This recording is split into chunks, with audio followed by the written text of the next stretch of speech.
Welcome back. Today, we're kicking off a political series, Driving the Vote. A cross-country road trip, hearing voices and stories for all America. People breaking the mold when it comes to traditional political labels.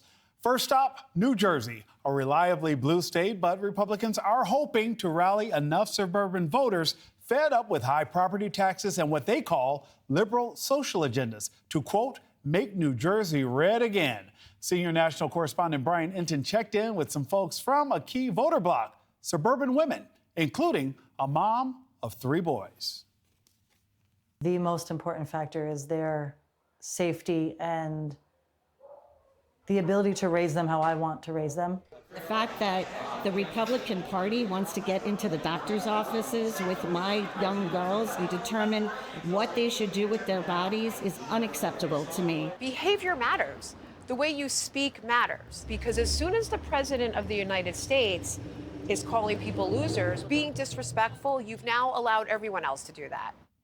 Here now, NewsNation political contributor Dr. Lauren Wright, political scientist at Princeton University. Dr. Wright, good morning. Good morning, Nick. You know, we just heard clips from those women that Brian interviewed. They all seem to feel very comfortable speaking their mind about how they felt about what was driving them to the polls.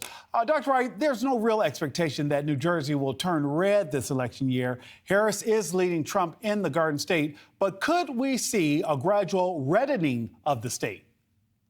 Well, that's certainly possible. The gubernatorial races here have been very close in recent years. You might remember back in 2021, we had a Republican nominee named Jack Ciattarelli. He came within 3 points of Governor Murphy. A lot of that debate was what was happening with COVID, parental controls over what was going on in schools.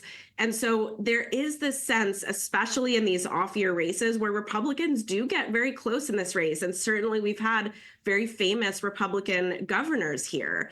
But for a presidential election, it's a tough, high bar because we do have about 1 million more registered Democrats here in New Jersey than we do Republicans. You've got to overcome that if you want to win. Immediately, Governor Christie comes to mind, who not only won, but won re-election. It was extremely popular in the state of New Jersey. I might even argue if he were allowed to run for a 3rd term, Lauren, he may have actually been successful.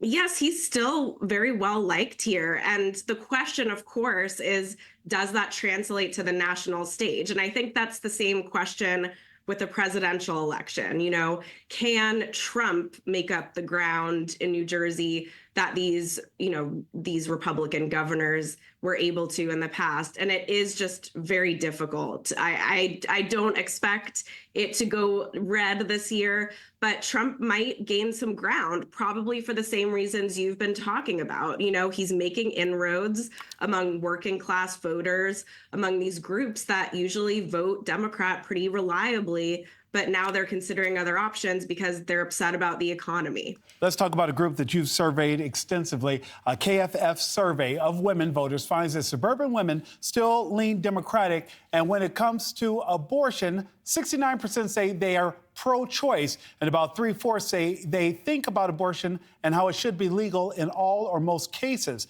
Dr. Wright, how big of an impact will the abortion issue have on this election this year? Well, it certainly had a big impact in 2022. And, you know, just telling from the ads that I see, I think Democrats are campaigning heavily on this issue. The risk for Democrats, as always, is as upset as most women voters are post Roe v. Wade about abortion rights. In certain states like New Jersey, we have pretty well enshrined abortion rights. And so it's not quite as salient here as it would be in a state like Arizona, where this is very much on the ballot, or in Georgia, where there's a 6-week abortion ban. In those states, they're really battling it out, and it's an undecided issue. In blue states like New Jersey, women voters sometimes have other calculations. And so the danger for Democrats is overestimating sort of how high abortion ranks on these list of issues. And just like other groups of voters in New Jersey, their top issues are the economy and inflation this time around. And before I let you go, we see a play from the Harris campaign today with Liz Cheney trying to get the attention of those suburban voters that we were just talking about, the Nikki Haley supporters. What, if anything, could she do to break through? Well, she's doing it. I mean, I don't know a single political consultant who would say if you have an ex-Republican or someone who's, from this Republican dynasty who's campaigning for a Democrat, not to use that as much as possible. So certainly with a certain group of voters, Liz Cheney, Nikki Haley can help. That's on the margins. It'll be a very close election, but I would just put it in this category of you try everything you can to get these disaffected voters to maybe consider Harris. Nikki Haley famously said that the first team to get rid of their Haley in Trump's 80-year-old case, of course. to Yes. get rid of their 80-year-old would be successful. Do you think she's eating those words? I don't know. She's pretty smooth. She's a pretty strong operator. So I think she'll be able to make a strong case for Trump on the campaign trail. I do. Dr. Lauren Wright, once again, making every episode of NewsNation Live a better one. Thank you so much. Oh, you're so sweet. Bye.